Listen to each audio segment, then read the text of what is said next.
उमरा गावातील भव्य दिव्य शिवजयंतीच्या निमित्तानं तुम्हाला खूप सगळ्यांना शुभेच्छा देतो. आपल्या उमरा गावच्या बांधवांनी, आपल्या कोल्हे बापूंनी सगळ्यांनी अंतरवालीत येऊन सांगितलं होतं की आपल्याला शिवजयंतीसाठी जायचंय. बांधवांनो, खूप मोठा सोहळा तुम्ही शिवजयंती महोत्सवाचा साजरा करताय, त्याबद्दल तुम्हाला खूप शुभेच्छा. आता येणं खरंच गरजेचं पण होतं, मी यायला पाहिजे होतं, परंतु खूप जयंतीचे कार्यक्रम असल्यामुळं येता आलं नाही. मी कोल्हे बापूला पण सांगितलं होतं खूप शिवजयंतीचे कार्यक्रम आहे बापू, एवढ्या वेळेस येता येणार नाहीये, दुसऱ्या वेळेस मी नक्की येईन. त्यावेळेस आल्याच्या नंतर तुम्हाला शुभेच्छा देऊन तुमचा सगळ्यांचा आशीर्वाद प्रत्यक्ष घेऊन घेईन. मी आपल्या समाजाच्या लेकराबाळाच्या कल्याणासाठी रात्र लढत राहणारे, जगत राहणारे.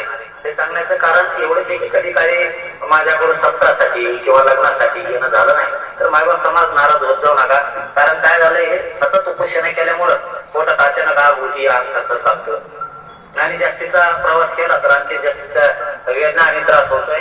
माझा मायबाप समाज मला नक्की समजून घेईल. मी तिकडं दुसऱ्या वेळेस येऊन तुम्हाला सगळ्यांना शुभेच्छा देऊन तुमचा सगळ्यांचा आशीर्वाद घेईन. आपल्या उमरा गावच्या शिवजयंती महोत्सवाच्या निमित्तानं तुम्हाला खूप मनापासून शुभेच्छा देतो आणि थांबतो. धन्यवाद सगळ्यांना. जय शिवराय. धन्यवाद पाटील. आम्हा सर्वांना आपण शुभेच्छा रूपी आशीर्वाद दिले त्याबद्दल आपल्याला मनपूर्वक आभार.